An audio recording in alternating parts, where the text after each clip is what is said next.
A Limpopo prophet is said to have been gunned down a few days back, if it was not yesterday. I think the story goes back to about the 26th.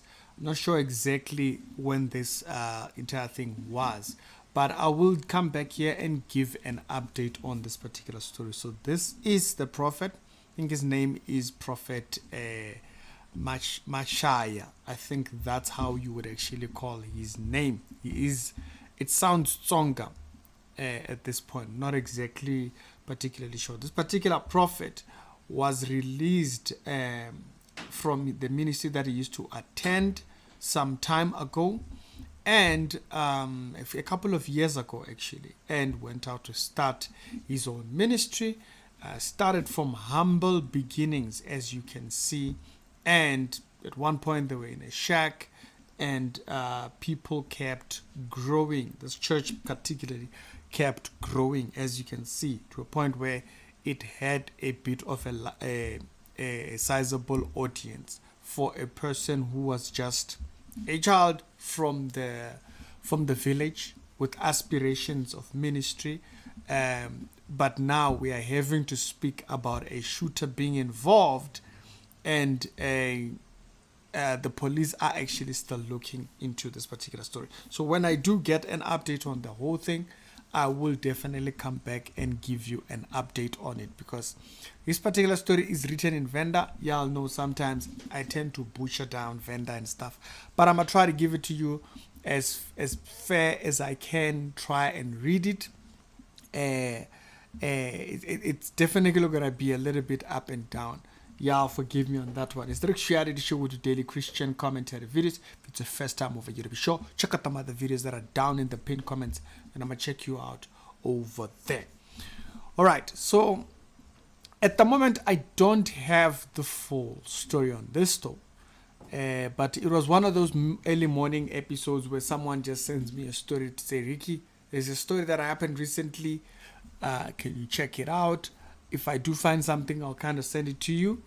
And I did go out to look for the spot where they found it, and I found this particular article up here from Toyando, from a page from Toyando, reporting on this particular thing. And that's down in Limpopo, in South Africa. Now, as I mentioned, that this particular story of this prophet, when it was written, I could not get the name. I was kind of like struggling to find the name.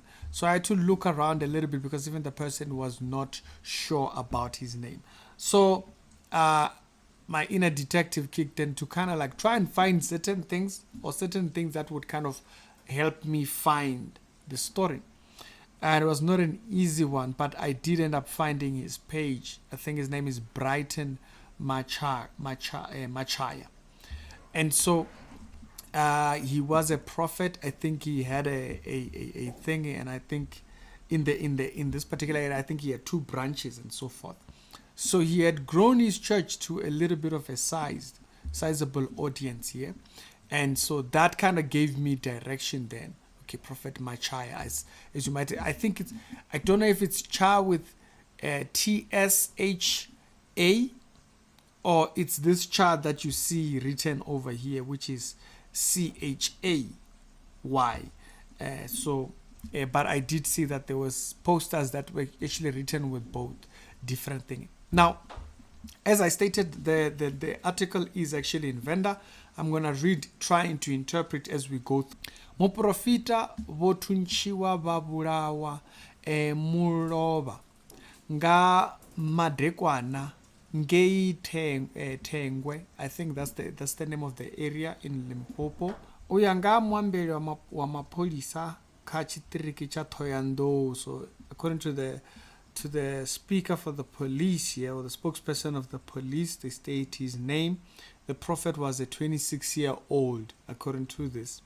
So it looks like vodofonerwa uribade varabelele mutu ka bupola tengwe. So this was late. This was a bit late. This was around like 9 o'clock in the evening. Okay. So the prophet is said to have been with someone who was a lady, with another person who was a lady, but the lady is not harmed, right? They do kind of do highlight this as the article goes down, right? It says this particular prophet then responded to this call to go and pray for this other person. And so he went out.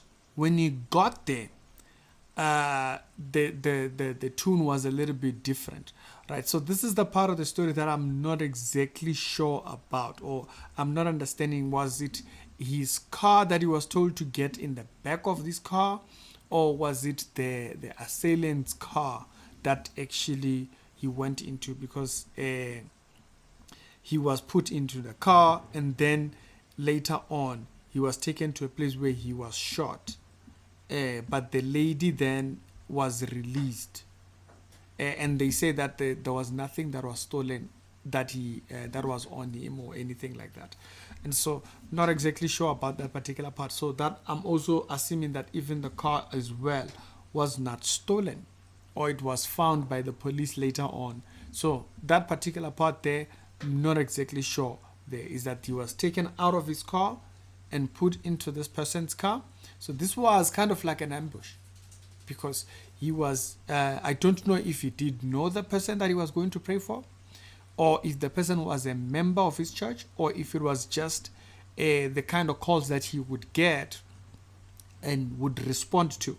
And so in his response to this, he then found these people over there where he thought he was going to pray for someone, and someone had a gun, pulled out a gun and told him thingy, and then ended up shooting him. So the police are actually even asking if people do have any information to kind of call that particular number that does reflect up there, right? And so this is a very recent story, very recent thing. From the time that is actually on this particular page, it says a day ago. And they were saying moreover, so which means the previous day. So it might be day before yesterday when that actually happened. And so he was just going to pray for someone who had requested or asked for a prayer. But little did he know that this was an ambush. Someone was waiting for him. Now, it's not clear now, as I stated, whether this was something that was personal, or if it was something that was, it's clearly a targeted hit. That part is very much clear. I mean, in the sense that, was it a targeted hit in the sense that someone was jealous of him, or someone who had a personal issue with him particularly thought to shoot him down, or what it was? Also, the question goes back to who called him, right? And so I'm guessing the police will be able maybe to track that part and be able to determine who called him, and then also determine maybe whether that particular cell phone is linked to the areas in which way he was killed and stuff like that and all that. And so it's quite a sad one. It's quite a sad one that he was shot thinking he's going to pray for someone. He was shot thinking he is going to pray for someone. The Bible even talks about kind of people, as they say, to pray that we do not find ourselves in the position with unreasonable people. And so the Bible is very clear that there is such individuals out there who don't mean well. Individuals who have their own ideas about what they want to execute, cannot be reasoned with, criminal in their ways and things. So maybe later on we'll have an update on the story, or maybe we'll have clarity on motives, because at that particular part when they did mention that there was a lady, but the lady is not harmed, they let her go. That's how the article kind of puts it. I'm not sure if the lady did see. Okay, so in the article they did say that the lady was let go. So does that mean that she might have seen the person or didn't see the person? We don't know. We don't know. And so when the story does clear up, I'll come back here and I'll give you guys an update.